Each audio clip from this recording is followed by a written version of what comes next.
শ্রী শ্রী রাম ঠাকুর তখন কলকাতায় এক ভক্তের বাড়িতে আছেন।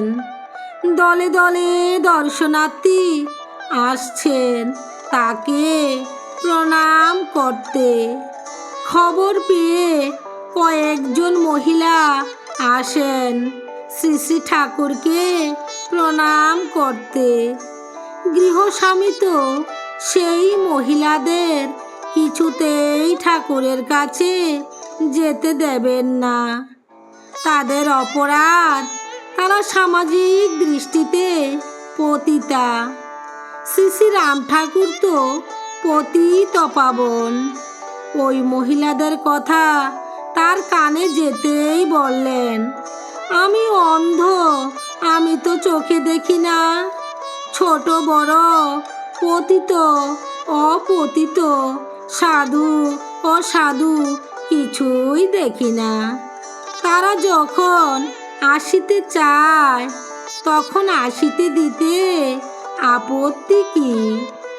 ঠাকুরের এই কথায় গৃহস্বামী ওই মহিলাদের ঠাকুরের কাছে নিয়ে আসেন ও দূর থেকে নমস্কার করতে বললেন। মহিলারা শ্রী শ্রী ঠাকুরের শ্রীচরণে নিবেদন করার জন্য কিছু ফুল এনেছিলেন। দূর থেকে তারা ওই ফুল ছুঁড়ে দিতে আরম্ভ করলেন।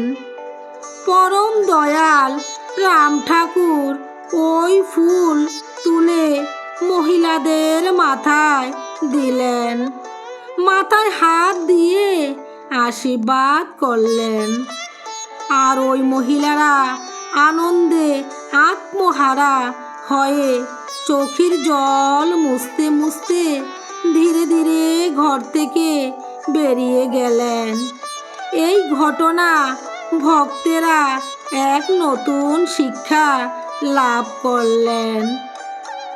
হে রাম, তুমি সেই আমাদের পতিতপাবন। তোমার শ্রীচরণে কোটি কোটি প্রণাম। জয় রাম, জয় গোবিন্দ।